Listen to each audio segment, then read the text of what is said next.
In the East Coast, keeping an eye on Hurricane Erin churning in the Atlantic Ocean. Erin is now a Category 2 hurricane and is not expected to make landfall in the U.S., but strong winds, heavy rain, rip currents, and erosion are all a major concern. Reporter Victor Akendo has more.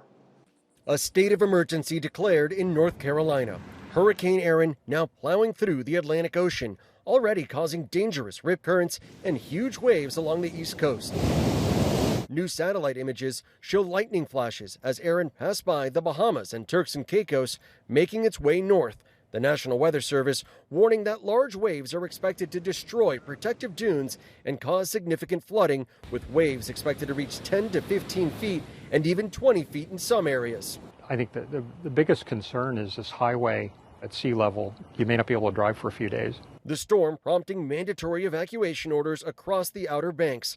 A lot of people cutting their beach vacation short. It's just kind of stressful because you're like, on vacation mode, and all of a sudden you're like, we got to go. Local leaders urging families to take the storm seriously. We need to get people someplace where they're going to be safe. Those that decide not to evacuate, they're on their own. They may be at risk. At Wrightsville Beach, lifeguards raced into the water, making more than 50 rescues Monday.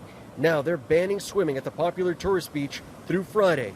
The danger stretching further north. New Jersey's governor worried about rip currents along the shore. Please, please, please take this seriously.